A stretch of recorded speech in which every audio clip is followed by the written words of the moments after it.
P-Skill atau sertifikat kompetensi internasional. Selain itu, dibutuhkan seluruh pendukung dari masing-masing pasangan calon gubernur dan wakil gubernur. Sesaat lagi debat terbuka akan segera kita mulai. Untuk itu kami persilakan untuk dapat duduk dengan tertib. Sekali lagi kami minta untuk Bapak dan juga Ibu dapat duduk dengan tertib. Karena sesaat lagi acara debat calon gubernur dan wakil gubernur Nusa Tenggara Barat akan segera dimulai.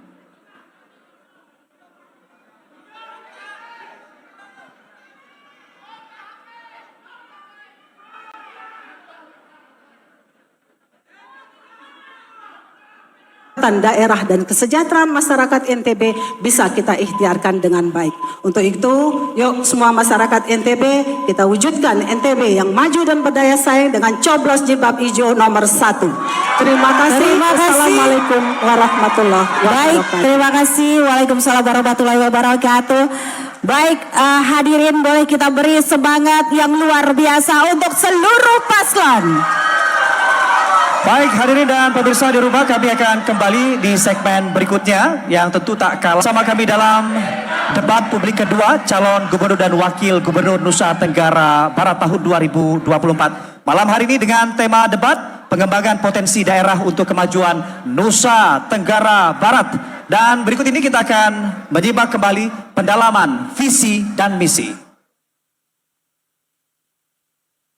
Baik Bapak Ibu hadirin serta pemirsa TVRI dimanapun Anda berada, dalam segmen pendalaman visi dan misi kali ini masing-masing paslon nanti akan kami berikan kesempatan untuk menjawab pertanyaan dari panelis yang nantinya pertanyaan tersebut akan dipilih secara acak melalui fishball.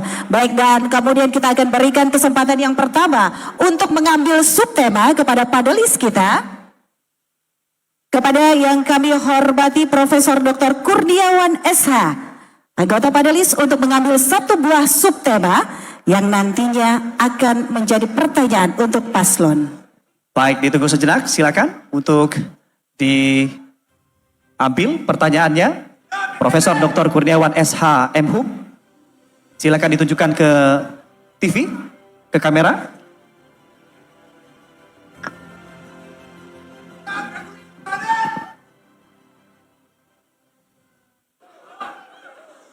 Ya, subtemanya adalah mohon kerjasamanya sekali lagi para pendukung. Terima kasih. Untuk tenang, terima kasih. Tema pariwisata. Pariwisata. Baik, untuk tema adalah subtema, maksud kami adalah pariwisata, dan kita berikan kesempatan untuk terlebih dahulu memulai untuk segmen 2 ini paslon nomor urut 3, dan kami persilakan untuk paslon nomor urut 3 mengambil fishball atau bola-bola yang ada di fishball. Boleh dibantu? Hadirin harap tenang, kita akan mengambil huruf yang ada di fishball. Kami persilakan hurufnya. Teman-teman, monggo silakan dibantu untuk huruf untuk paslon. Kita memohon waktu Anda sejenak, tetap tenang. Kami persilakan untuk dibawakan fishball. Ya, silakan Mbak, bisa agak cepat ya kita untuk mengambil satu huruf yang akan menentukan pertanyaan untuk paslon nomor urut 3. Silakan diambil lalu ditunjukkan ke kamera. Ya. Boleh dibuka Bapak, nomor apa hurufnya apa? Boleh kita tahu hurufnya? Huruf B atau bravo ya. Pariwisata huruf B. Oke, kita akan coba lihat teman-teman, pariwisata huruf B. Boleh saya minta kerjasamanya para pendukung ya, Anda luar biasa, terima kasih. Ini dia pariwisata dengan huruf B, masih tersegel dengan rapi, silahkan. Sekali lagi masih tersegel.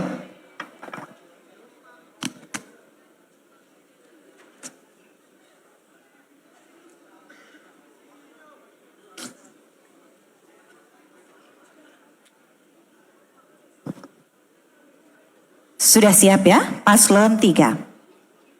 Tren berwisata telah berubah dari pariwisata massal ke pariwisata yang berkualitas atau quality tourism. Selain itu, perjalanan wisata telah berubah dari perjalanan bisnis dan wisata ke berlibur dan bekerja atau workation. Wisatawan ingin merasakan budaya baru, kuliner, bahasa, dan tempat-tempat yang unik, serta ingin terhubung dengan alam dan tidak terkoneksi dengan gadget. Sehingga aktivitas seperti berkemah, ekowisata, akan glamping akan tetap populer. Dan pertanyaannya adalah, jika terpilih, apa strategi paslon untuk mengantisipasi perubahan tren tersebut dalam mengembangkan pariwisata di NTB? Silahkan menjawab, waktu Anda 2 menit. Terima kasih. Dari awal Iqbal Dinda sudah yakin betul dengan pilihan arah pariwisata, pengembangan pariwisatanya, yaitu pariwisata yang berkualitas, quality tourism, instead of pariwisata yang massal, mass tourism. Karena apa? Karena social cost-nya rendah, ongkos lingkungannya juga rendah. Karena itu ke depan kita akan mengembangkan 3 strategi. Pertama, bahwa kita akan mengedepankan quality tourism dengan berbagai cabangnya, termasuk mendorong kemungkinan menarik digital nomad ke Indonesia, sehingga kita ke NTB, sehingga kita bisa mengembangkan lebih banyak digital nomad di NTB. Yang kedua, MICE, Meeting, Incentive, Convention, and Event akan kita kembangkan. Kenapa? Karena supaya arus pariwisatawan datang ke NTB itu tidak hanya di bulan Mei sampai dengan September di seasonal tourist, tapi juga dari Januari sampai dengan Desember, sehingga ini akan berpengaruh nanti ke load factor dari penerbangan. Yang ketiga, kita akan membangun KEK yang khusus untuk Muslim friendly tourism. Kenapa Muslim friendly tourism? Karena ini punya pasar yang besar di Gulf countries. 6 Gulf countries ini terkenal sebagai turis yang memiliki length of stay paling panjang, memiliki spending juga paling tinggi. Ini yang akan kita kedepankan nanti. Terima kasih. Masih ada waktu? Ingin dilanjutkan? Cukup? Baik, terima kasih. Masih tersisa waktu 27 detik. Oke. Baik, sudah cukup ya paslon 3. Selanjutnya kita beri kesempatan Agi. Baik, kami berikan kesempatan untuk paslon nomor urut 1 untuk merespon jawaban dari paslon 03. Waktu Anda 1 menit dimulai dari saat Anda berbicara. Silakan. Baik, terima kasih. Saya rasa apa yang disampaikan masalah MICE itu bukan hal yang baru ya, karena sampai sekarang dari sejak lama NTB itu sebagai tempat untuk meeting, convention dan sebagainya. Tentunya ke depan harus lebih ditajamkan lagi. Yang terutama adalah membangun pariwisata adalah sustainable tourism. Membangun pariwisata yang memelihara alamnya. Bagaimana mungkin orang mau betah di tempat kita kalau alamnya nggak terpelihara dengan bagus. Kalau tempatnya kotor misalnya, kemudian juga tidak nyaman dan seterusnya. Kemudian digitalisasi juga harus terus dikembangkan. Kemudian pembenahan daripada destinasi wisata juga harus terus kita lakukan agar destinasi wisata kita standar destinasi wisata kelas dunia. Digitalisasi, selain itu transportasi publik itu juga harus kita buat nyaman wisatawan kita untuk. Waktu Anda habis, kami ucapkan terima kasih paslon 01. Silakan kembali ke tempat duduk. Tetap tenang. Ya, dan selanjutnya kami persilakan untuk paslon nomor urut 2 merespon paslon 3. Silakan, waktu Anda 1 menit dimulai ketika Anda berbicara. Saya kira jawaban paslon nomor 3 tadi komprehensif, tapi rumit. Pengalaman kami mengelola pariwisata di NTB ini sederhana saja. Coba lihat datanya. Turis yang paling banyak datang ke Lombok, ke Sumbawa, ke NTB ini dari Malaysia. Bukan karena apa-apa, karena gampang datang dari Malaysia ke sini. Oleh karena itu, to attract tourism itu tinggal memperbanyak direct flight aja. Penerbangan langsung harus diperbanyak dari Malaysia, Singapura, Australia, dan lain sebagainya. Dan kami tidak bicara teori. Ketika kami buka direct flight dari Australia ke Lombok, Mas Iqbal, Australia Barat itu hampir 1000% turis datang ke sini. Apa kata mereka? Memang NTB itu surga dunia. Tapi kalau harus ke surga dunia harus lewat neraka dulu. Nanti dulu katanya. Oleh karena itu kemudahan terbang ke sini itu penting. Apalagi kos atau biaya pesawatnya mahal. Nah, oleh karena itu kalau kami terpilih kembali ya, mungkin tetap akan melibatkan Bu Romi lagi. biaya penerbangan ini harus diturunkan dan direct flight harus lebih banyak ke Nusa Tenggara Barat yang kita cintai. Oke, baik, sudah cukup waktu Anda habis. Terima kasih paslon nomor urut 2. Mohon tenang, mohon kerjasamanya ya teman-teman yang baik. Baik hadirin. Ya. Dan pendukung paslon sesuai dengan kesepakatan kita di awal, maka kita lanjutkan untuk mendengar tanggapan dari paslon 03. Silakan, waktu Anda 1 menit dari saat Anda berbicara. Makasih Pak Zul dan Bu Rohmi. Memang saya belum pernah jadi gubernur, tapi saya tahu data mengenai pariwisata kita. Bayangkan NTB itu memiliki MotoGP, memiliki Mandalika super prioritas, dekat dengan Bali, punya kesempatan untuk mendapatkan luberan. Tapi Bapak Ibu tahu nggak, yang kita capai tahun lalu itu jumlah kunjungan turis hanya 1,9 dari target 2 juta. Hanya 1,9 juta. Bandingkan dengan Sumatera Barat. Sumatera Barat itu jauh dari Bali, nggak dapat luberan, nggak punya MotoGP. Mereka berhasil mencapai 9,5 juta kunjungan di tahun lalu. Berarti kan ada problem dalam pariwisata kita ini. Length of stay. Jadi terpaksa kita harus berpikir sedikit rumit sih Pak, daripada berpikir sederhana tapi tidak menghasilkan apa-apa gitu. Itu sebabnya kita memperkenalkan MAIS. Saya nggak tahu Pak mantan gubernur tahu nggak bahwa. Baik, terima kasih waktu Anda habis. Paslon yang 3 dipersilakan duduk kembali. Oke, baik. Harap tenang, terima kasih. Boleh tenang, terima kasih teman-teman. Paslon nomor urut 1. Tapi sebelum itu kita persilakan terlebih dahulu untuk panelis mengambil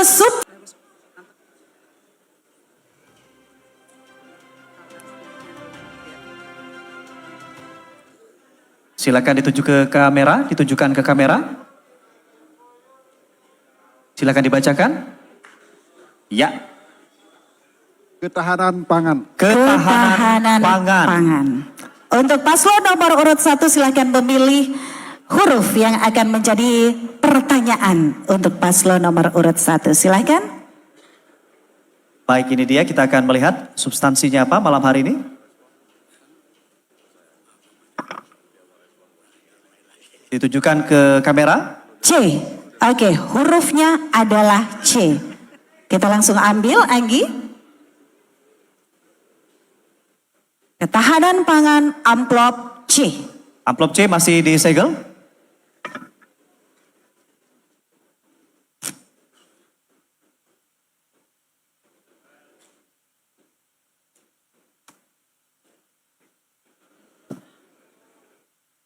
Paslon 01, kemandirian dan kedaulatan pangan merupakan salah satu isu strategis pembangunan Provinsi Nusa Tenggara Barat. Persoalannya, produksi padi pada tahun 2024 diperkirakan menurun sebanyak 85.000 ton gabah kering giling dibanding tahun 2023. Sehingga pada 16 April 2024 diimpor beras sebanyak 6.500 ton. Situasi ini diperparah oleh alih fungsi lahan pertanian yang semakin pesat dan perubahan iklim yang telah dirasakan dampaknya pada sektor pertanian secara luas. Pertanyaannya, jika terpilih, apa strategi paslon untuk mewujudkan kemandirian dan kedaulatan pangan di Nusa Tenggara Barat? Ya, waktu Anda 2 menit untuk menjawab dimulai ketika Anda berbicara. Silahkan. Baik, terima kasih. Jadi NTB adalah daerah yang sangat kaya. Potensinya tidak saja dari pertanian, tapi perkebunan, peternakan, perikanan, kelautan, kehutanan. Sehingga seluruh potensi ini harus bisa dikelola dengan baik dan dengan benar. Dan bagaimana kita mendorong ke depan untuk industrialisasi tentunya. Agar hasil daripada pertanian kita, hasil peternakan kita itu bisa diolah sehingga bisa memberi nilai tambah sebelum dibawa keluar. Dan NTB harus mandiri secara pangan. Kita harus lakukan intensifikasi, kita lakukan juga diversifikasi. Berbagai potensi yang ada harus kita ambil. Contoh, misalnya kalau kita berbicara dengan masalah perkebunan.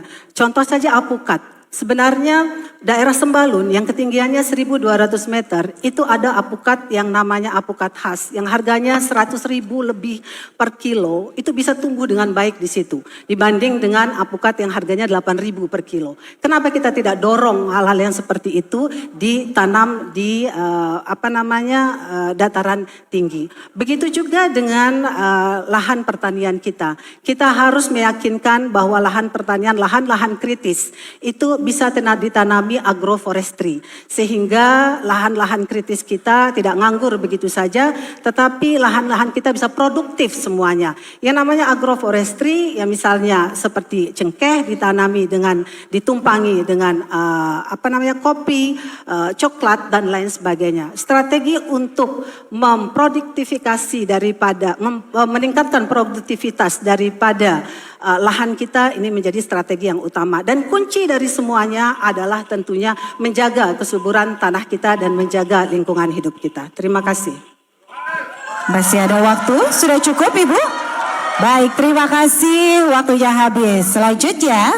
Baik, selanjutnya kami persilakan untuk paslon 02 untuk merespon jawaban dari 01. Waktu Anda 1 menit dimulai dari saat Anda berbicara. Silakan. Hadirin yang saya muliakan, saya 5 tahun berpasangan dengan Bu Rohmi ini. Dan selama 5 tahun berpasangan, hampir tidak pernah saya tidak setuju terhadap apa yang disampaikan Bu Rohmi. Termasuk malam ini. Jadi saya sangat setuju apa yang disampaikan oleh Jilbab Hijau ini. Tapi kalau bisa ditambahkan satu variabel Bu aja tentang pentingnya inovasi teknologi yang diperkenalkan kepada pengolahan pangan kita. Dan kita beruntung di NTB ini bahwa Fakultas Teknologi Pangan atau Food Science, saya berkunjung ke UNRAM, tidak kalah dengan Fakultas Pangan atau Food Science di seluruh Indonesia ini. Jadi saya kira kontribusi itu ada Bu Haja di situ, mudah-mudahan terintegrasi dengan sistem produksi dan ekonomi Nusa Tenggara Barat. Terima kasih. Baik, waktu Anda habis. Terima kasih paslon 02. Selanjutnya kami persilakan paslon nomor urut 3 untuk merespon jawaban dari paslon 1. Waktu Anda 60 detik dimulai ketika Anda berbicara. Silakan.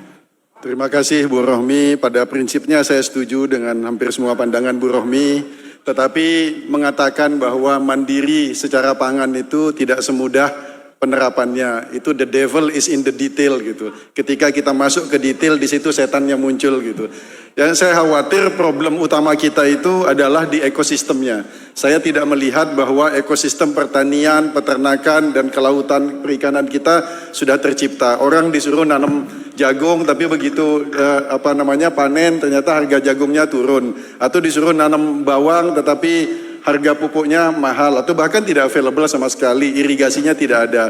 Karena itu buat saya yang penting itu sebelum kita ngomong mengenai pengembangan pertanian, peternakan dan kelautan itu kita ngomong dulu mengenai menciptakan ekosistem yang kuat sehingga nanti apapun yang terjadi mereka tetap kuat. Terima kasih. Masih ada waktu? Cukup?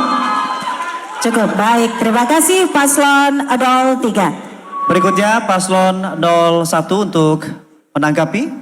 Waktu Anda 60 detik dihitung dari mulai Anda berbicara. Silakan. Baik, terima kasih. Tadi sebetulnya yang jadi pertanyaan bukan soal pengolahan pangan, tetapi ini bagaimana kita menuju kemandirian pangan, kedaulatan pangan. NTB ini dia sangat tahan pangan. Dia peringkat 67 poin, peringkat 15 nasional. Malah alih fungsinya ini yang banyak sekali yang terjadi di Kabupaten Biwa, Dompu, Sumbawa. Dari hutan malah dia dibawa ke jagung segala macam. Ini yang jadi harus jadi permasalahan kita, memerlukan perhatian kita bersama ke depan. Nah jadi produktivitas tidak ada pilihan lain. Dengan semakin mengecilnya lahan maka produktivitas per satuan hektar itu minimal harus kita tingkatkan melalui teknologi dan lain sebagainya. Mungkin ini tambahan. Baik, masih ada 3 detik. Baik, kami ucapkan terima kasih untuk tanggapan dari paslon 01. Mohon berkenan hadirin tetap tenang. Kami menginformasikan kepada masing-masing paslon untuk berbicara lebih dekat ke arah mikrofon agar suara Anda terdengar dengan baik. Terima kasih. Baik Bapak Ibu, hadirin dan juga pemirsa TVRI, selanjutnya kita lanjutkan. Kita akan memberikan kesempatan untuk paslon nomor urut 2 menjawab pertanyaan dari panelis, dan kami mohon dengan hormat panelis yang akan mengambil subtema adalah Profesor Hajah Zaiduri PhD. Kami persilakan Ibu.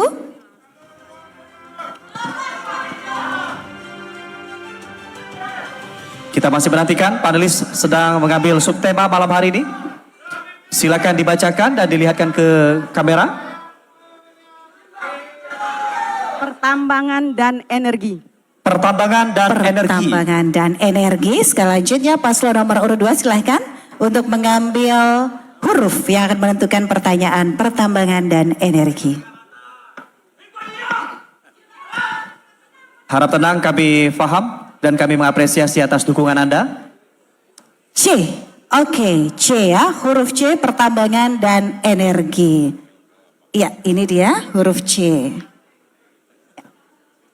Mohon diperhatikan kembali, pertanyaan masih dalam segel.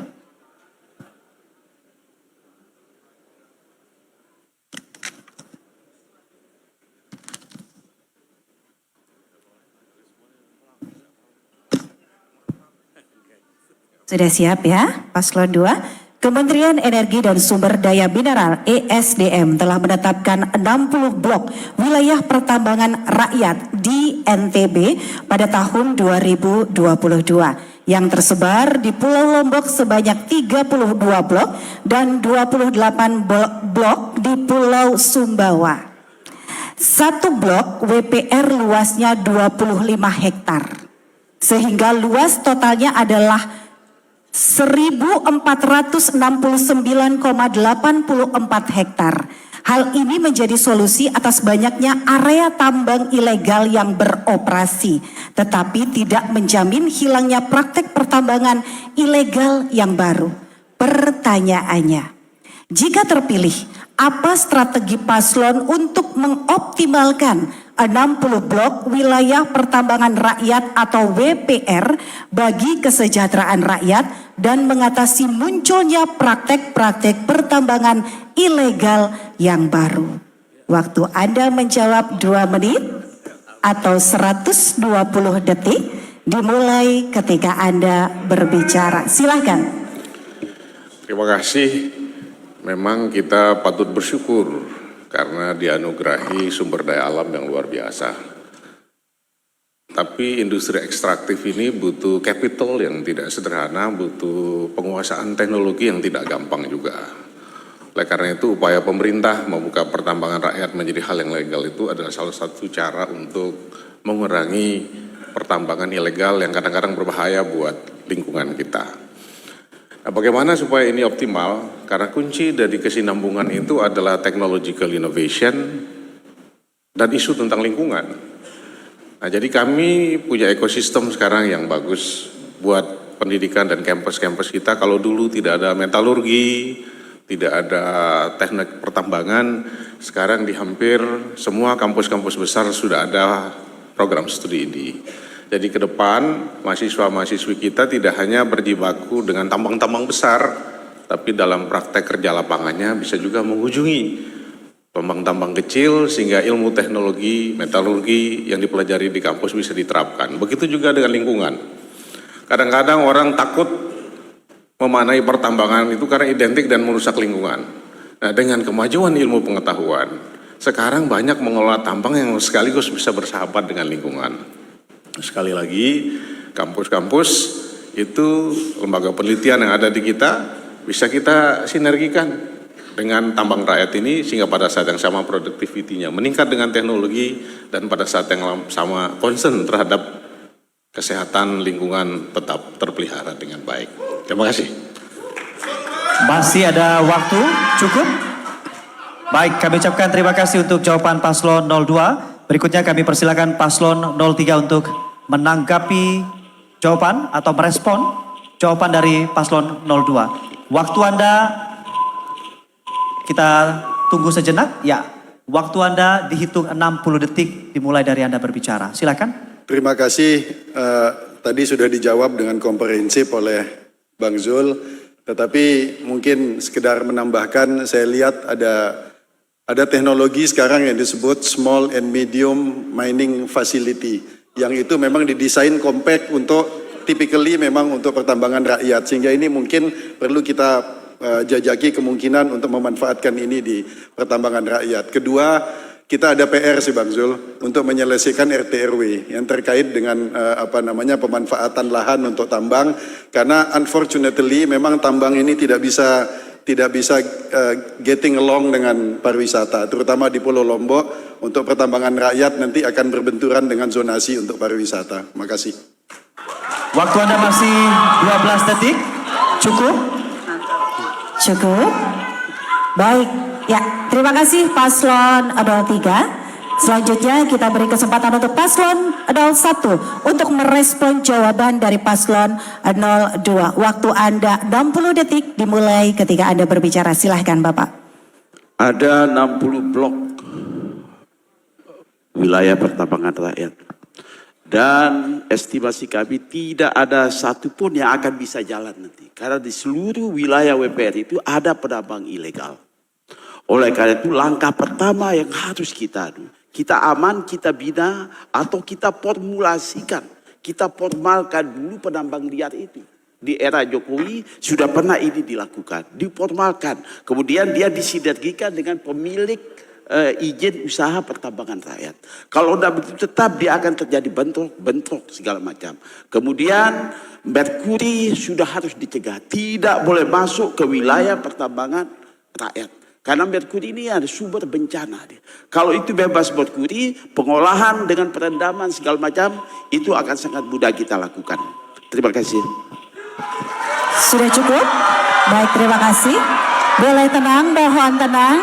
Terima kasih teman-teman, mohon kerjasamanya. Boleh saya minta kerjasamanya ya, tenang. Oke, terima kasih.